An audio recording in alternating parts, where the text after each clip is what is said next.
साथीहरु यो शिव शक्ति सामुदायिक वनको भाइरल रोड जहाँ कि ड्राइभर टोलदेखि परेवाकोटसम्मको 3 किलोमिटरमा पुग्न सकिने छोटो अनि राम्रो रोडबाट हामी मर्निङ वाक गर्दैछौँ। ठाउँ ठाउँको भिडियोहरू देखाउँछु म। मेरो च्यानललाई सबैजनाले सब्स्क्राइब, लाइक र अल बटन थिचिदिनु होला। लगभग 500 मिटर माथि आइसकेपछि थोरै ढलान बाटो आउँछ अनि यो ढलान बाटोमा चाहिँ हामी यसरी ब्याकबाट हिँड्दैछौँ है साथीहरु। लगभग 1 किलोमिटर माथि आइसकेपछि शिवपुरी पार्क प्रवेशद्वार आइपुग्छ। हामी प्रवेशद्वार भित्र प्रवेश गरिसकेका छौँ। यो पिकनिक स्पोट, यो अफिस घर अनि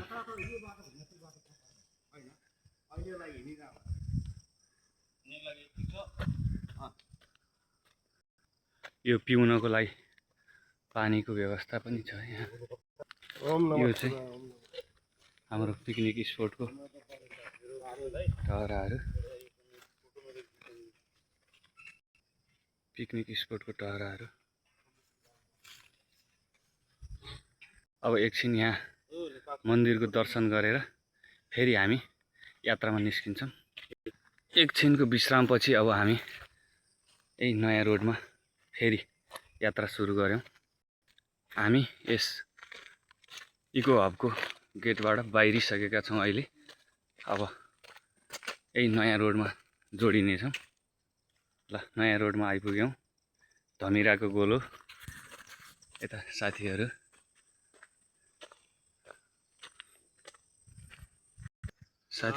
यस्तै धमिराको गोलो अनि यो सुन्दर जङ्गल, यस्तै दृश्यहरू हेर्दै हेर्दै हामी अलि माथि आइपुग्यौँ। हिजो बेलुका पानी परेको रहेछ, खासै बाटो चाहिँ बिगारेर हिँड्छ। साथीहरू, यसै गरी यो मनोरम दृश्य अवलोकन गर्दै हामी यस्तो घुम्ती 3-4 घुम्ती पार गरेर माथि आइपुग्यौँ। साथीहरू, यस्तै घुम्तीहरू पार गर्दै गर्दै यहाँ चाहिँ अर्चल पाइन्छ। यो अर्चल पाउने भएर हामीले यसको ठाउँको नाम चाहिँ अर्चल बोट हो कि भन्ने अनुमान गरेका छौँ। यहाँ अर्चलहरू चाहिँ धेरै पाइने रहेछ अनि यहाँबाट तलको दृश्य हेर्दा साह्रै रमाइलो। अर्चलको पात खाँदै यो उकालो हामी हिँडिरहेका छौँ है साथीहरू। किन यो के को रुख यो? बोरी। यो अलि समथर भाग अनि धमिराको गोलो।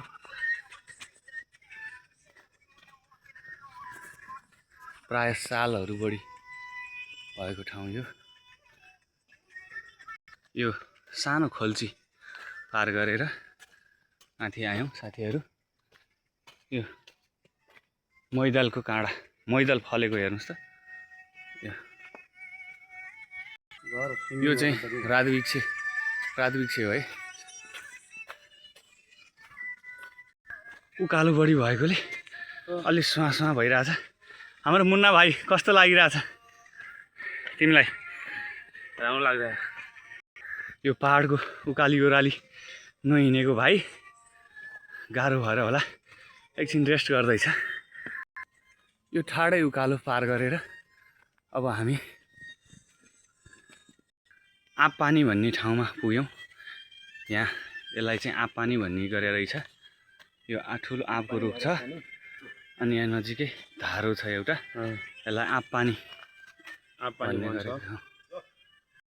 ल साथीहरू, हामी यो आप पानीको चिसो पानी खाएर अनि एउटा मिठो गीत गाएर हामी फेरि उकालो लागिरहेका छौँ।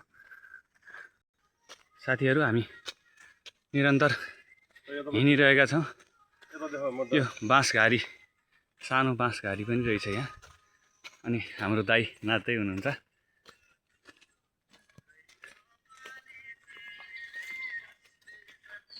अब यस उकालोमा हल्का पानी खाएर अनि यो रमाइलो भ्युज तल यो ल हेर्नु साथीहरू, यो हेर्दै हामी अब फेरि यात्रामा सुरु गर्छौँ। यो उकालो चाहिँ साह्रै उकालो रहेछ। यो उकालोले थकायो। ल साथीहरू, लगभग हामी 2.5 किलोमिटर माथि आइपुग्यौँ। यो बाटो रुदिलो घारी साथीहरू, रुदिलो घारी आइपुग्यौँ है हामीहरू। साथीहरू अब यहाँ पानी खाएर अनि फेरि हामी निरन्तर यात्रामा निस्किन्छौँ। यहाँ पानी खाने कुरो भयो साथीभाइहरू, यो बसेर। ल साथीहरू अब निस्क्यौँ है यात्रामा। ल यो यहाँबाट हेर्दा गडौली बजारको दृश्य, मनमोहक दृश्य गडौली बजार। ल हेर्नुहोस् त कति रमाइलो छ गडौली बजार। ओके, यो बाटो खोलेपछि यहाँका स्थानीयवासीहरूलाई आवत जावत गर्न धेरै सजिलो, बजार आउनलाई धेरै सजिलो भएको छ। बजार गर्नको लागि झरिरहनुभएका स्थानीयवासीहरू, पहाडी इलाका, सुन्दर जङ्गल, सुनसान वातावरण अनि आनन्दित र रमाइलो ठाउँ।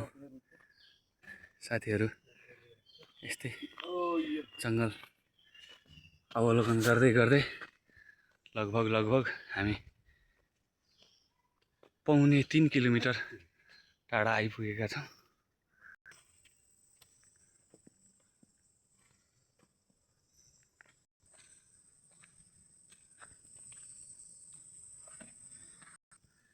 साथीहरू हामी लगभग यो रमाइलो वातावरण हेर्दै यो सुनसान जङ्गलमा, हेर्नुहोस् त आजको वातावरण पनि साह्रै रमाइलो देखिएको छ।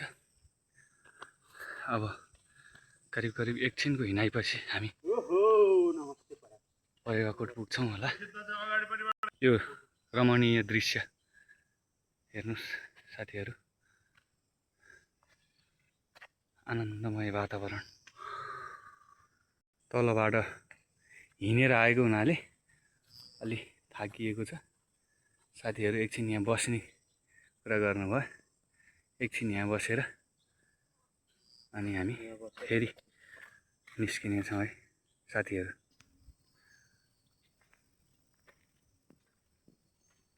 आजको वातावरण पनि साह्रै सुन्दर छ।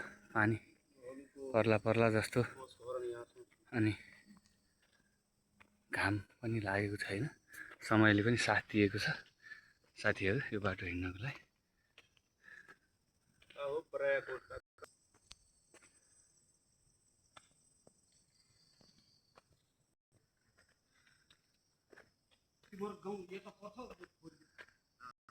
यहाँबाट देखिने यो पारीको दृश्य मकवानपुरको हो साथीहरू। लगभग 3 किलोमिटर माथि आइपुग्दा यस्तो दृश्य देखिने रहेछ। यहाँबाट यो पारीपट्टि हुसुली छेकेको मकवानपुर हो भने यतापट्टि यो चितवन हो।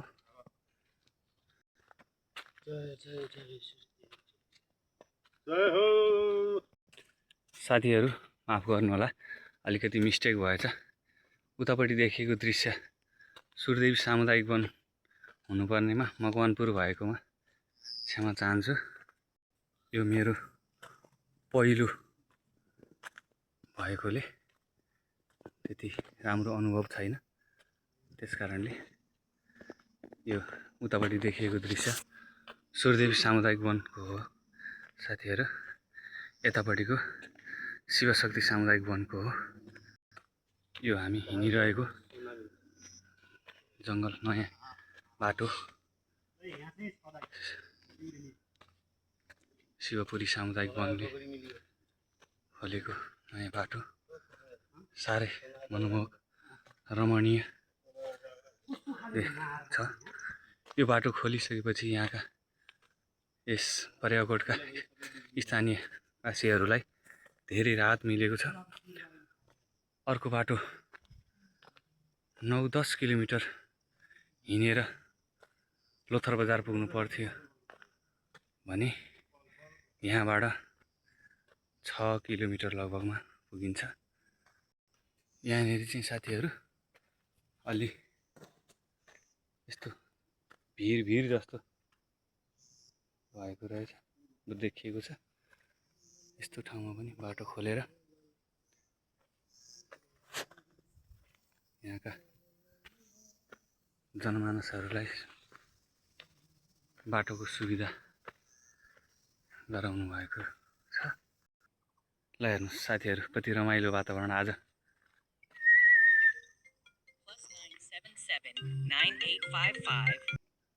ल साथीहरू, यस्तो मनोरम दृश्य देखिँदो रहेछ यहाँबाट। ल हेर्नुहोस् साथीहरू, पहिला यो बाटो नखुल्दा हिँड्ने बाटो यो यहाँबाट हिँडेर यहाँका स्थानीयवासीहरू गडौली बजार आइपुग्नु पर्ने अवस्था थियो। अहिले यो बाटो खुलेपछि सबैजनालाई सुविधा भएको छ। हेर्नुहोस् त साथीहरू, यस्तो पहाड, यस्तो चट्टान फुटाएर बनेको बाटो रहेछ यो। यस्तो अग्लो चट्टान फुटाएर बनेको यो बाटो। ल हेर्नुहोस् त, कत्रो पहाड रहेछ यो फुटाएर बनाएको बाटो। साथीहरू, यो पहाडका ठुला ठुला चट्टानहरूको फुटाएर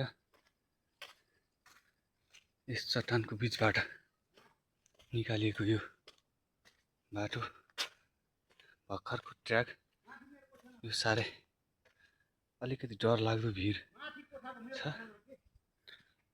यहाँबाट तल हेर्दा अलि डर लाग्ने स्थिति छ। साथीभाइहरू आउँदै हुनुहुन्छ। सबै साथीहरू यस्तै दृश्य अवलोकन गर्दै हिँडिरहनु भएको छ।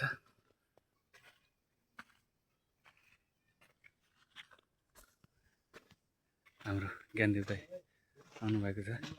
दाई, कस्तो लाग्यो यो बाटो? बहुत राम्रो छ। यो हाम्रो गोविन्द सरले खोलेको बाटो धेरै राम्रो छ। अब यसलाई अलि स्तर उन्नति गरेपछि धेरै राम्रो हुनेछ। यो बाटो सबैभन्दा सस्तो बजेटको अभाव छ।